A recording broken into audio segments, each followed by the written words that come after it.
जय हिंद, जय भारत। कैसे हो आप सभी?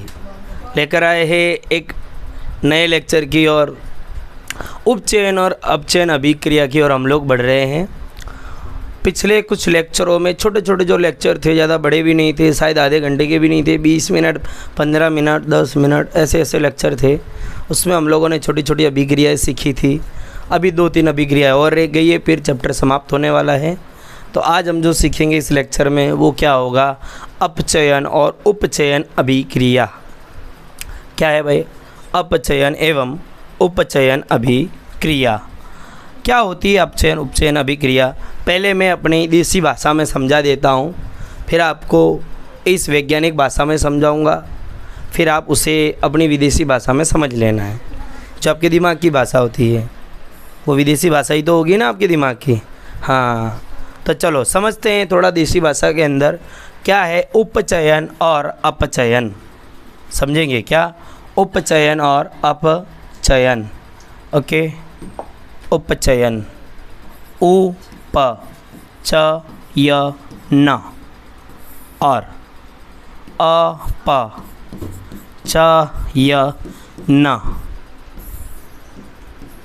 ठीक है, और इसके बाद एक आएगी, वो आएगी रेडॉक्स। क्या आएगी? रेडॉक्स। ठीक है, तो भैया उपचयन को हम लोग अंग्रेजी भाषा में, इंग्लिश भाषा नहीं, अंग्रेजी भाषा में क्या कहते हैं? ऑक्सीडेशन। क्या कहते हैं? ऑक्सीडेशन। ऑक्सीडेशन। और उपचयन को क्या कहते हैं? रिडक्शन। क्या कहते हैं? रिडक्शन। ठीक है, स्पेलिंग मिस्टेक को नज़रअंदाज करेंगे। हम अंग्रेजी के भिखारी हैं, मतलब अंग्रेजी भाषा के, अंग्रेजों के नहीं। ठीक, हाँ, थे एक समय हमारे पूर्वज। तो उपचयन और अपचयन और रिडक्स में थोड़ा अंतर समझेंगे। क्या है? जैसे इसमें नाम से इंगित है ऑक्सीडेशन। ठीक है, मतलब इस अभिक्रिया के अंदर क्या होगा? ऑक्सीजन का मिलाप होगा। मतलब जैसे कि मैंने इधर रख दिया है 2Cu, ये कॉपर है। क्या है? कॉपर है। क्या है? कॉपर। मैंने इसको दे दिया, ले भाई तो ऑक्सीजन ले ले। क्या दे दिया इसको? ऑक्सीजन। तो ये आगे जाके क्या बनाएगा? Cu2O, कॉपर ऑक्साइड बनाएगा। बराबर। तो यहाँ पे कॉपर का उपचयन हो रहा है। क्या हो रहा है? कॉपर का ऑक्सीडेशन हो रहा है। क्या हो रहा है? ऑक्सीडेशन। बराबर। यहाँ पर अभिकारकों का क्या होता है? ऑक्सीडेशन। क्या होता है? ऑक्सीडेशन। मतलब ऐसी अभिक्रिया जिसमें जब हम उत्पाद प्राप्त कर रहे हैं तो उसके अंदर ऑक्सीजन आ जाए। ठीक है, तो यहाँ पर कौन आया भाई? ऑक्सीजन आया, तो हम क्या कहेंगे? ऑक्सीडेशन। कितना अच्छा, ऑक्सीजन आया तो ऑक्सीडेशन। रियल में ऑक्सीडेशन रिडक्शन की परिभाषा 3 तरह से हो सकती है। जब आप और बड़ी कक्षाओं में विज्ञान लोगे, साइंस स्ट्रीम चूज़ करोगे, केमिस्ट्री में, फिजिक्स में, तो केमिस्ट्री में खास करके आप लोगों को इसी ऑक्सीडेशन की अनेकों अभिक्रियाएँ देखने को मिलेगी और अनेकों उसकी परिभाषाएँ होगी। 3-4 तरह की इलेक्ट्रॉन के मूवमेंट पर भी बनेगा। लेकिन फ़िलहाल हम लोग जो यहाँ पर समझेंगे वो क्या समझेंगे? सिर्फ ऑक्सीडेशन का लेना देना समझेंगे। ठीक है, तो यहाँ पर क्या हो रहा है? ऑक्सीजन ले रहा है। देखो क्या ले रहा है? ऑक्सीजन ले रहा है। हमारे ये जो अभिकारक कॉपर है क्या ले रहा है? ऑक्सीजन ले रहा है। तो ये क्या कहलाएगा? ऑक्सीडेशन। या क्या कहलाएगा? उपचयन। और अपचयन में क्या होगा? अगर यही अभिक्रिया उल्टी हो जाए, ठीक है, ये अभिक्रिया उल्टी हो जाए, क्या हो जाए? उल्टी हो जाए। इसको Cu2O आगे जाके बोलेगा भाई ना, हमें तो हमारा Cu अकेला रखना है, तुम तुम्हारे घर जाओ। रियल में अभिक्रिया होती होगी नहीं होती होगी वो बात अलग है, बट अभी मैं समझाने के हिसाब से बोल रहा हूँ। ठीक है, एक चीज़ ये होगी। दूसरी, इसमें किसका ग्रहण हो रहा है? ऑक्सीजन का ग्रहण। क्या? ऑक्सीजन का ग्रहण हो रहा है। क्या हो रहा है? ग्रहण। ठीक है, और अभी रेडॉक्स को हटा देते थोड़ा। और इसमें मुक्त क्या हो रहा है? ऑक्सीजन मुक्त हो रहा है। क्या हो रहा है? मुक्त हो रहा है। ठीक है, आगे देखेंगे ऑक्सीजन का ग्रहण प्लस हाइड्रोजन का मुक्त होना, वो भी आप लोग किस में गिनोगे? ऑक्सीडेशन में, यानी उपचयन में। अगर किसी अभिक्रिया के अंदर हाइड्रोजन बाहर हो रहा है, यानी हाइड्रोजन हम लोग अलग कर दे रहे हैं। मान लो कोई एक प्रोडक्ट है जिसके साथ हाइड्रोजन है और उसको दूर कर रहे हैं, तो भी किस में गिना जाएगा? अपचयन में गिना जाएगा। जैसे कि हाइड्रोजन का मुक्त होना, तो इसका उल्टा इसमें है, हाइड्रोजन का ग्रहण। ठीक है, बराबर। तो ये मैंने नॉर्मल भाषा में आपको समझाया कि अपचयन क्या है, उपचयन क्या है। इसके उदाहरण हमारे बुक में दिए, तो हम थोड़ा बुक की और अपना पथ प्रदर्शन करते हैं, तो आपको और ज़्यादा समझ में आएगा। अरे देखो भैया, अरे देखो हमारी बुक किधर गए? हमारी एनसीईआरटी माता। ठीक है, कौन सी माता है? एनसीईआरटी माता। तो उपचयन और अपचयन मतलब ऑक्सी और रिडू, क्या ऑक्सी रिडू शॉर्टकट में नाम बना दिया, ऑक्सीडेशन रिडक्शन। अब क्रियाकलाप थोड़ा पढ़ते हैं। ये वही वाला है, वही वाला अभी पीछे समझाया था, वही वाला है। हाँ ठीक है, वही वाला है, थोड़ा सा उल्टा है, कोई बात नहीं। अच्छा, उसमें मैंने Cu+3 ले लिया था, चलेगा। क्रियाकलाप 1.11, चाइना डिश में 1 ग्राम कॉपर चूर्ण लेकर उसे गर्म कीजिए। आपने क्या देखा? हम लोगों ने एक चाइना डिश ले ली। कौन सी डिश ले ली? तो भारत की डिश क्यों नहीं है ये? क्यों भारत की डिश नहीं है? क्योंकि भारत के अंदर जो डिश बनी थी वो लकड़े की या लोहे की थी। ठीक है, ये कांच वाँच की तो चाइना लोगों ने बनाना सिखाया ना हमको तो कुछ आता ही नहीं था, हम तो आदिवासी थे। ठीक है, तो यहाँ पे जाली है, तिपाई है, बर्नर है, ये क्या है ये ध्यान में नहीं रखना, हमें मेन ये ध्यान में रखना है। कॉपर चूर्ण युक्त चाइना डिश, तो इसमें कॉपर का चूर्ण डाल दिया, फिर ऑक्सीजन दे दिया इस भाई को, कॉपर को बोले ले भाई ऑक्सीजन, तो ये क्या बना रहा है? कॉपर ऑक्साइड बना रहा है। कॉपर चूर्ण की सतह पर कॉपर ऑक्साइड की काली परत चढ़ जाती है। ये काला पदार्थ क्यों बना? अच्छा, यहाँ पे 2 का अर्थ हम जानते हैं, 2 का अर्थ मैंने अभी जो समझाया था वो 3 वाला था, आपको यहाँ पे 2 का अर्थ ध्यान रखना है। रखने की वैसे ज़रूरत भी नहीं है, क्योंकि ये 2 का अर्थ बहुत 11th में जाके आप समझोगे। कॉपर ऑक्साइड मतलब Cu+2 है ऐसा, ठीक है, और ये ऑक्साइड O2 मिलकर कॉपर ऑक्साइड बना रहे हैं, बराबर। क्योंकि कॉपर Cu+1 भी बनाता है, Cu+2 भी बनाता है, Cu+3 भी कई कंडीशन में बनाता है, तो हमने यहाँ पर ये वाला लिया है, इसके लिए यहाँ पर ऐसा बोला गया है। बाकी इसका खास कोई रीज़न नहीं है। ये काला पदार्थ क्यों बना? ये लोगों ने क्या किया भाई, कॉपर को लिया, जलाया। जब हम जला रहे, सीधी सी बात है, ऑक्सीजन का उपयोग होगा उसमें, ठीक है, तो तापन कर रहे, तो ये क्या बन रहा है? कॉपर ऑक्साइड बन रहा है, बराबर। यदि गर्म पदार्थ कॉपर ऑक्साइड के ऊपर हाइड्रोजन गैस प्रवाहित की जाए तो सतह की काली परत भूरे रंग की हो जाती है, क्योंकि इस स्थिति में विपरीत अभिक्रिया संपन्न हो जाती है। मतलब अब ये भाई ने क्या किया, यहाँ पर कॉपर ऑक्साइड तो ले लिया, तो कॉपर ऑक्साइड काले कलर का बन गया। काले कलर के कॉपर ऑक्साइड के ऊपर हाइड्रोजन बाहर है। चलो अब हम यहाँ से हाइड्रोजन निकाल रहे हैं, क्योंकि यहाँ पे तो क्या हो रहा है भैया, ऑक्सीडेशन हो रहा है। कॉपर का क्या हो रहा है?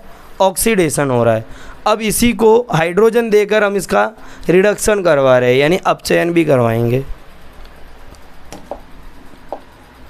देखो, हाँ ये देखो, एक ही के अंदर आपको अपचयन उपचयन दोनों समझा रहे हैं ये लोग, ठीक है।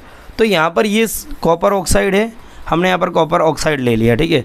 अब मैंने इस पर क्या लगाया, H2 लगा दिया, उसको गर्म कर दिया, कॉपर फिर से अकेला हो गया और अब अभी पानी बन गया। अभी इससे दूर क्या हुआ, आप देखो इधर से दूर क्या हुआ, ऑक्सीजन दूर हो गया ना, इसके पास ऑक्सीजन था, अब ऑक्सीजन दूर हो गया। समझ में आई? क्या दूर हो गया? ऑक्सीजन दूर हो गया। तो इसका ऑक्सीजन दूर होना यानी यहाँ पर क्या हो गया भैया, अपचयन यानी रिडक्शन हो गया है। अभिक्रिया के समय जब किसी पदार्थ में ऑक्सीजन की वृद्धि होती है तो कहते हैं कि उसका उपचयन हुआ है। ये उपचयन की परिभाषा है, ठीक है। चलिए भाई, इधर हम इसको है ना अब हमारे नोट्स में ऐड करेंगे, ले चलेंगे हमारी नोट्स की ओर, मस्त वहाँ पे प्रॉपर इसको बनाएंगे। हाँ, इतना लेते हैं, इंसर्ट, आ जाओ भाई साहब, स्वागत है, स्वागत है भाई आपका, स्वागत है भैया। क्या बोलेंगे भाई हम, कहाँ गया सिलेक्ट, हाँ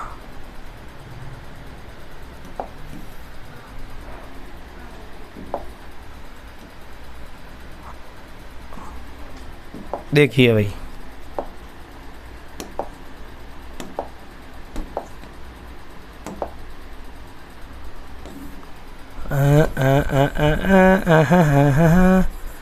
देखा एक ख्वाब तो ये सिलसिले हुए हैं, सूरत की निगाहों को ये दिलाए हुए, आलसपने की हद। चलिए तो देखते हैं, अभिक्रिया के समय जब किसी पदार्थ में ऑक्सीजन की वृद्धि होती है तो कहते हैं कि उसका क्या हुआ है, उपचयन हुआ है।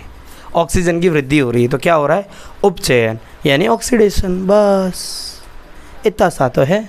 उदाहरण, एग्जाम्पल, कॉपर प्लस O2, इधर 2 कॉपर लेना पड़ेगा, यहाँ पर क्या बनेगा 2CuO।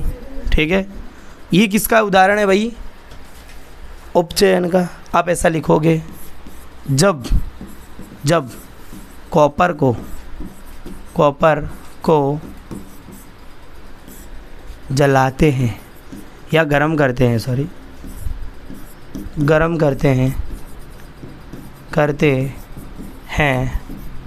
तब उस पर काले रंग की परत चढ़ जाती है। कौन से रंग की, काले रंग की परत चढ़ जाती है।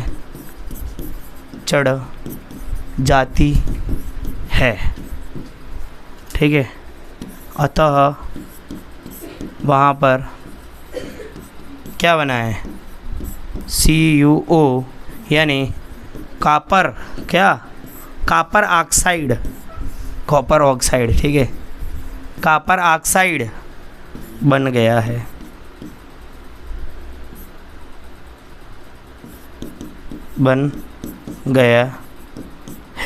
ठीक है, यहाँ पर आप देखोगे, यहाँ पर कॉपर का क्या हुआ है, उपचयन हुआ है। क्या हुआ है, उपचयन, मतलब ऑक्सीडेशन। क्या हुआ है, ऑक्सीडेशन।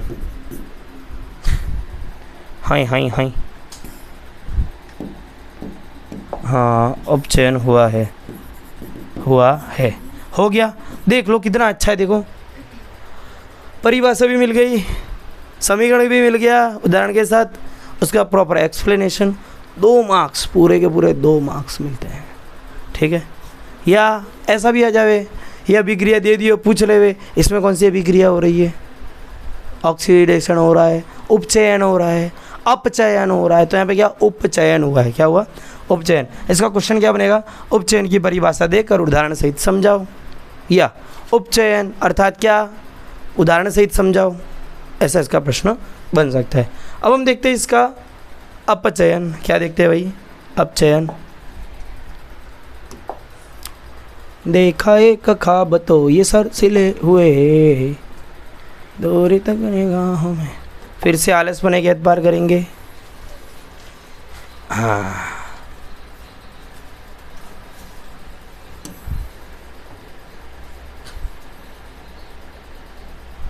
कितने हरामी लोग हैं यार ये।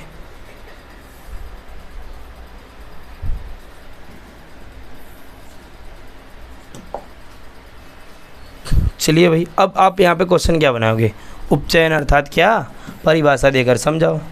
तो मैंने तो यहाँ पर उपचयन की परिभाषा लिख दी है। ठीक है, हाँ, इसको हटा दो, ये कछु काम को ना है भाई, जो कछु काम को ना है, जाको हटा दो, जाको मैं कछु ना करनो।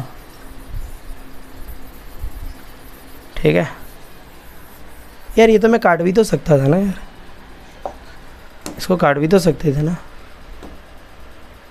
अच्छा ये, हाँ, तो कैसा हो जाएगा, जब अभिक्रिया में किसी पदार्थ में ऑक्सीजन का ह्रास हो रहा है, ह्रास मीन्स कमी, क्या हो रही है, कमी होता है, तो कहते हैं कि उसका क्या हुआ है, अपचयन हुआ है।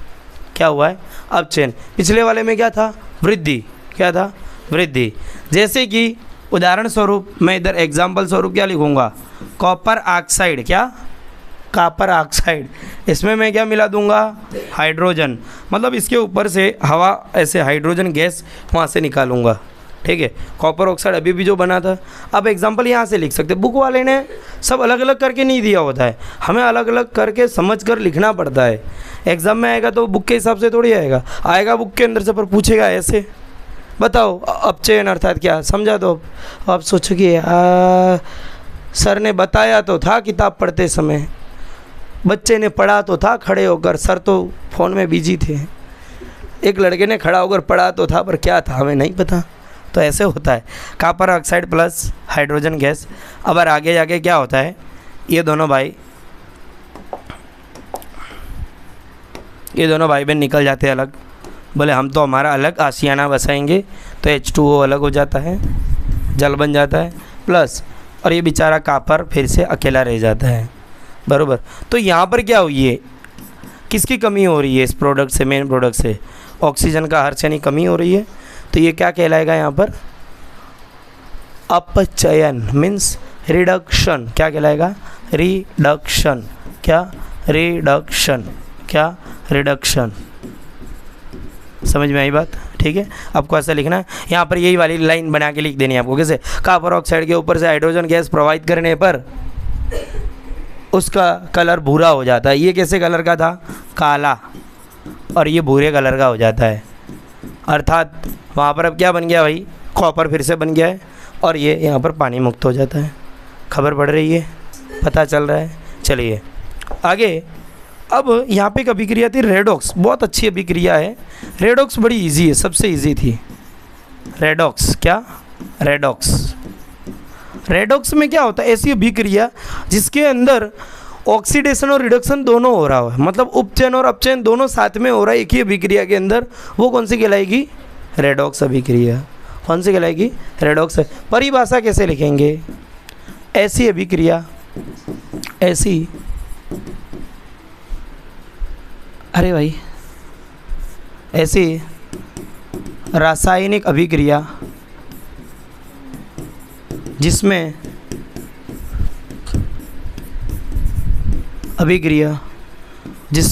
क्या जिसमें मतलब जिसमें क्या, जिसमें उपचयन मीन्स ऑक्सीडेशन, उपचयन एवं अपचयन दोनों साथ में हो रहा हो, दोनों साथ में हो रहा हो, बोले हम साथ साथ है, होता हो, उसे हम क्या कहते हैं, कौन सी अभिक्रिया कहते हैं, उसे रेडॉक्स अभिक्रिया कहते हैं। हमारे सर एक आते थे, हिंदी पढ़ाते थे, वो ऐसे पढ़ाते थे, बोले हम तुम्हारे मम्मी का काल कर देंगे, तुमने नहीं पढ़ा तो। काल, काल लगाए, काल, काल। बोला सर गाल पे लगाना लगा लो, काल मत लगाओ, घर पे आके भयानक सीजन देखने को मिलेगा, मिर्ज़ापुर सीजन 3। चलिए भाई, अब बुक का देखते हैं। हा हा हा हा हा, ठीक है। इसमें क्या हो रहा था, कॉपर ऑक्साइड वाली अभी जो हमने अभिक्रिया ली थी ना भाई, अभी जो अभिक्रिया ली थी उसमें क्या किया था हम लोगों ने, अपचयन समझा दिया था, और वही वाली अभिक्रिया के अंदर ऑक्सीडेशन और रिडक्शन दोनों साथ में हो रहा है। क्योंकि देखो भाई, इधर से क्या हो रहा है, ऑक्सीजन मुक्त हो जा रहा है, तो अपचयन हो गया, क्या हो रहा है, अपचयन हो गया, किसका, कॉपर ऑक्साइड का, देखो, यानी रिडक्शन हो गया, ऑक्सीजन का हार्स हो रहा है कि नहीं हो रहा है, बराबर। तो यहाँ पे क्या समझा दिया, अपचयन समझा दिया। बट अभी यहाँ पर आप हाइड्रोजन के साथ देखो, हाइड्रोजन के पॉइंट ऑफ व्यू से देखोगे तो हाइड्रोजन को तो ऑक्सीजन मिल रहा है ना, ठीक है। मतलब इसी अभिक्रिया के अंदर, मतलब यही एक उदाहरण है वापिस जो आप प्रयोग कर सकते हैं अपचयन और उपचयन दोनों का प्रयोग करके रेडॉक्स को समझाने में, किसको, रेडॉक्स को समझाने में, ठीक है। तो यहाँ पे ऐसा लिखेंगे, हाँ, कॉपर ऑक्साइड में ऑक्सीजन का हार्स हो रहा है ना, हार्स, कॉपर ऑक्साइड में किसका, ऑक्सीजन का हार्स हो रहा है, ठीक है। इसलिए यह अपचयित हुआ, अपचयित हुआ, अपचयन यानी मतलब अपचयित हो गया। हाइड्रोजन में ऑक्सीजन की वृद्धि हो रही है, बट हाइड्रोजन में देखो ऑक्सीजन की वृद्धि हुई कि नहीं हुई, हो गई ना भाई, ठीक है। इसलिए यह उपचयित हुआ है, मतलब उसका ऑक्सीडेशन हो गया है। अर्थात किसी अभिक्रिया में एक अभिकारक उपचयित तथा दूसरा अभिकारक अपचयित होता है। इन अभिक्रियाओं को उपचयन, अपचयन अथवा रेडॉक्स अभिक्रिया कहते हैं। अब ये वाली अभिक्रिया भी उठा के रख सकते हैं, ये यहाँ से लेकर यहाँ तक, ये जो परिभाषा आप ये भी रख सकते हैं रेडॉक्स में, ठीक है। एक अभिकारक का क्या हो रहा है, अपचयन हो रहा है, दूसरे अभिकारक का क्या हो रहा है, उपचयन हो रहा है। एक अभिकारक से ऑक्सीजन दूर हो रहा है तो दूसरे के पास आ रहा है, ठीक है। तो इस अभिक्रिया को हम क्या कहेंगे, रेडॉक्स अभिक्रिया कहेंगे। इसके कुछ उदाहरण भी हैं, तो यही वाले उदाहरण हम पीछे रख लेते हैं। ये ले लो भाई, कि हम मेहनत करें बेफालतू की, आप भी करोगे हम भी करेंगे, परेशान हो जाएंगे, ज़िंदगी परेशान। आ गई भाई, उदाहरणों की लिस्ट आ चुकी है हमारे पास, सफलतापूर्वक यहाँ पर लैंड हो चुकी है। अंबानी के घर के अंदर कितने लोग आए थे अंबानी के घर यार, पूरा यार भारत को खरीद लिया। मतलब अंबानी के घर पे जाना यानी तुम यार वैल्यूएबल व्यक्ति हो, वहाँ पे जो जो आए समझ लो कि भाई वही असली में मतलब क्या बोलते हैं वो अमीर लोग हैं, या ज़िंदगी में उन लोगों ने कुछ उखाड़ा है, ठीक है। उन्हीं लोगों को अंबानी ने बुलाया था अपने लड़के की शादी में। कौन कौन नहीं आया, चला नेता प्रतिपक्ष, नेता विपक्ष सब था। राहुल गांधी नहीं थे, राहुल गांधी पूरी कांग्रेस पार्टी थी, बीजेपी के मोदी जी भी स्वयं हाजिर थे वहाँ। वो क्या बोलते अविक्तेश मुरेवर नंद, पता नहीं क्या नाम है उनका यार, वो भी थे, सब आ गए थे, मतलब अच्छे अच्छे बाबा आ गए थे। वो बागेश्वर बाबा भी आ गए, फिर वो एक बाबा जो प्रेमानंद जी नहीं है, हाँ प्रेमानंद जी उसमें नहीं थे, कई लोग आए थे, धोनी भी आ गए थे शायद, विराट कोहली नहीं था उसमें, हैं बहुत लोग थे। क्या अनंत अंबानी की शादी थी वे, तुमको नहीं पता? तो फिर पूरे देश में फैल चुकी है। न्यूज़ मीडिया वाले ऐसा छाप रहे हैं, जो विदेशी न्यूज़ मीडिया वाले, कि भारत के शहजादों की शादी है। आप सोचो ऐसे व्यक्ति की शादी है, रियल में भारत के जो मालिक है ना, भारत के मालिक, ये अडानी अंबानी माने जाएंगे, क्योंकि जिसकी शादी में मोदी भी आ रहे हैं, उनके विरोधी ममता बनर्जी भी आई है, ठीक है, कांग्रेस पार्टी के लोग भी आ रहे हैं, सब आ रहे हैं, टीएमसी वाले भी आ रहे हैं, कोई नहीं बचा हुआ है। शाहरुख खान भी आ रहे हैं, सलमान खान भी आ रहे हैं, कटरीना कैफ भी आ रही है, अभिषेक बच्चन, अमिताभ बच्चन, कोई नहीं बचा है। और इन सभी को, मतलब इतने सारे सेलिब्रिटियों को, बड़े बड़े लोगों को बुलाने की हैसियत जो रखता हो, वो हकीकत में भारत का मालिक नहीं हो सकता है क्या? और भारत का तो छोड़ो, पूरे एशिया का नंबर 1 अमीर आदमी है यार, ठीक है। चलिए भाई, कॉपर ऑक्साइड है, अपचयन हो गया, यहाँ पर उपचयन हो गया। रेडॉक्स अभिक्रिया कुछ अन्य उदाहरण भी है। अन्य उदाहरणों में क्या लिखा भाई, जिंक ऑक्साइड प्लस कार्बन है। देखो अब यहाँ पे क्या हो रहा है, ऑक्साइड कहाँ जा रहा है, कार्बन के पास गया कि नहीं गया? अब यहाँ पर आप देखोगे तो जिंक ऑक्साइड है और जिंक अकेला हो गया है ना, मतलब इसका क्या हुआ, जिंक ऑक्साइड से जिंक बन गया, इसका ऑक्सीजन का ह्रास हो गया, ऑक्सीजन कम हो गया। तो यहाँ पर कौन सी अभिक्रिया हुई, जिंक ऑक्साइड और जिंक के बीच में? यहाँ पर क्या हुआ होगा, यहाँ पर क्या हुआ होगा, आप क्या लिखोगे भाई? यहाँ पर क्या था, देखो जिंक ऑक्साइड था, जिंक अकेला रह गया। क्या था, जिंक ऑक्साइड था, जिंक अकेला रह गया, बेचारे का ऑक्सीजन कोई और ले गया। कौन ले गया? कोई और ले गया। तो यहाँ पर क्या बनेगा, अपचयन। क्या हुआ, अपचयन। और ये बेचारा अकेला था, इसके पास तो ऑक्सीजन आ गया, मतलब ऑक्सीजन की बढ़ोतरी हो गई इसके पास। तो कार्बन का क्या हुआ, उपचयन। उपचयन। तो कार्बन का क्या हुआ, उपचयन। मैं इधर ऐसा भी तो लिख सकता हूँ, कार्बन का समीकरण 1 और ये दूसरा मानेंगे अपने। चलो तो समीकरण 1 की बात करें। समीकरण 1 में कार्बन का क्या हो रहा है, उपचयन हो रहा है, उपचयन। एवं किसका, जिंक ऑक्साइड का क्या हो रहा है, अपचयन। चयन हो रहा है। अच्छा, दोनों एक ही साथ हो रहे हैं, एक ही अभिक्रिया के अंदर। अलग अलग अभिकारकों के साथ, तो ये कौन सी अभिक्रिया मानी जाएगी? रेडॉक्स। चलिए आगे वाले भी आपको इसी तरीके से समझ लेनी है, बड़ी इजी से अभिक्रिया है। चलिए बुक में और क्या दिया है? ऊपर के उदाहरण हम कह सकते हैं हाइड्रोमास होता है। अच्छा यहाँ पे एक अच्छी लाइन है, ये समझ लो, जो मैंने पहले बताई थी। ये क्या बच्चों को थोड़ा कंफ्यूज कर देता कभी कभार। ऊपर के उदाहरण का आधार पर हम कह सकते हैं कि यदि किसी अभिक्रिया में पदार्थ का उपचयन तब होता है, उपचयन मतलब ऑक्सीडेशन, ठीक है, ऑक्सीडेशन, जब उसमें ऑक्सीजन की वृद्धि हुई हो। किसकी वृद्धि? ऑक्सीजन की वृद्धि हुई, तो उसका ऑक्सीडेशन या उपचयन कहेंगे। या हाइड्रोजन का ह्रास हुआ हो, हाइड्रोजन का ह्रास हुआ हो, वो यहाँ पे जाके बताया, ठीक है। अपने लोगों में पहली परिभाषा में, यानी मैंने दोनों अंतर में बता दिया था। पदार्थ का अपचयन तब होता है जब उसमें ऑक्सीजन का ह्रास या हाइड्रोजन की वृद्धि हो रही हो, बरोबर। तो यहाँ पे हाइड्रोजन वाली भी बात यहाँ पर बता दी गई है आपको, जैसा कि मैंने अपने नोट्स में सबसे पहले ही बता दिया था। ये देख लो, आपको दिखा देता हूँ, वरना भरोसा नहीं करोगे तुम लोग। कौन करता आजकल के टीचरों पे भरोसा? हाँ ये रहा, देख लो, बोल रहा था मैंने, वही बात निकली कि नहीं? कभी तो भरोसा कर लिया करो। उपचयन मतलब ऑक्सीडेशन, ऑक्सीजन का ग्रहण हो रहा है, मतलब ऑक्सीजन की क्या हो रही है? वृद्धि, ठीक है। हाइड्रोजन का मुक्त होना मतलब हाइड्रोजन की कमी। समझ में आ रही बात? अच्छा, हाइड्रोजन का ग्रहण होगा इसमें, यानी वृद्धि, और ऑक्सीजन मुक्त होना मतलब कमी, बराबर। ये था हमारा अपचयन, ये था उपचयन देसी भाषा में, ये मेरा। और आपकी बुक की कौन सी भाषा थी? वो किताबी वैज्ञानिक भाषा में समझेंगे तो ये रहा, ठीक है। और आपकी विदेशी भाषा में अब आप जानो, आपका दिमाग, ठीक है। चलिए, तो बड़े अच्छे से हम लोगों ने रेडॉक्स अभिक्रिया, उपचयन अपचयन अभिक्रिया कंप्लीट की। इसके बाद दो छोटे से टॉपिक बचते, संक्षारण, विकृत गंधीयता। तब तक के लिए जय हिंद, जय भारत। मिलते हैं अगले लेक्चर में।